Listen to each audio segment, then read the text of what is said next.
Yep. From the top? Yeah, how Yeah. did you get into the wine business? Okay.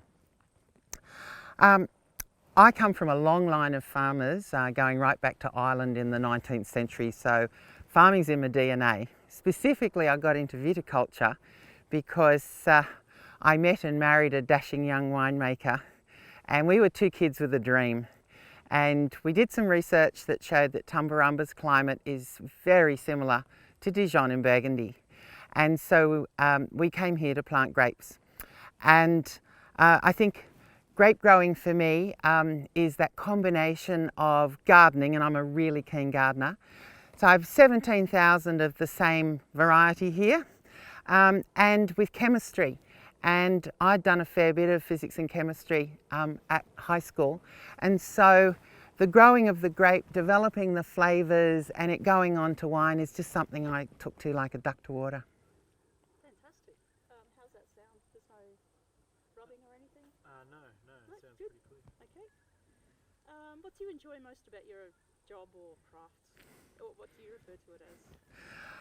Well, what I enjoy most about being a grape grower is both the physical side of farming and the mental, intellectual challenge of it. And that's pretty specific to grape growing in many ways, because we're not just growing grapes, we're growing flavour. And so it is quite challenging. I always say if you run a vineyard, you don't need to go to a gym. You're bobbing up and down, pruning. You're walking the rows in the summertime, checking on the grapes. In the springtime, you're lifting the wires so that you get the balance of shade and sunlight coming into those grapes. And we know from the modern science that you can manipulate the canopy to get premium flavours that reflect the district. I think the other thing I love is that you're working in harmony with nature. I mean, how many people go to work each day in an office like this? And when the birds come over in the afternoon and the black cockatoos are calling and you're looking out over green paddocks, it's a great way to work. It does have its bad days. It's not always sunny, and sometimes it's pretty windy and cold and you're out in your ski gear. And look, if it's seriously raining, I go inside and find office work. But I think that it's also the partnership with the winemaker, the promotion of our district. And I guess the other thing is that I really look on my grapes as being my babies. And every year I'm producing a new crop of them to give to Rob to make into wine. Sign me up.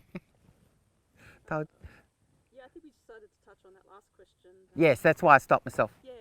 Okay, so that's fine. I can. Bring together that couple. Yeah. No. I've got something to do about that. So the last question's about why do I love growing for Kosciuszko and the collaboration. Yeah. Okay, so I'll mainly talk about Rob because really Bill's like the owner, the businessman. Yeah, because then Rob can probably... He can go with that bit. What I really enjoy about growing grapes for Kosciuszko Wines is the opportunity to work with Rob Bruno. We share the same passion and we have such respect for each other and our professionalism that it really makes it enjoyable. They say that great wine is made in the vineyard.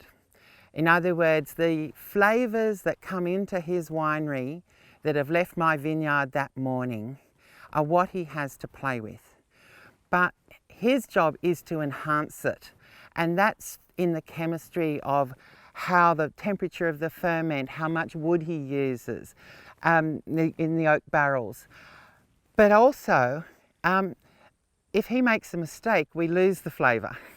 So I'm trying to deliver him the best profile that he wants, and we've talked about that beforehand, so that he's getting those lovely fine white nectarine and pear flavours in the Chardonnay. He's getting the beautiful deep sort of cherry and raspberry flavours with the earthiness in the Pinot. That's actually coming out of how thick the skins are, how ripe the seeds are, the temperature that we picked it at. There's a real science, but there's also the art. And when I hand the grapes over to him, he does his magic. The very best thing is when we open the bottle and taste what we've produced. I think one of the great things about being a grape grower is that you actually get to taste and consume your own product. Wheat growers send it off and they never see their loaf of bread, but I can take you to virtually the row that that bottle's come out of, and that's a fantastic feeling. Goosebumps. Good. That's Yeah, so I've had the sheep in. Yeah. They're part of actually what I do for organic matter Ah, in yeah. the vineyard. Yeah, okay. Yeah. That's And look, if you have a look at these vines this year, I'm really happy with the canes.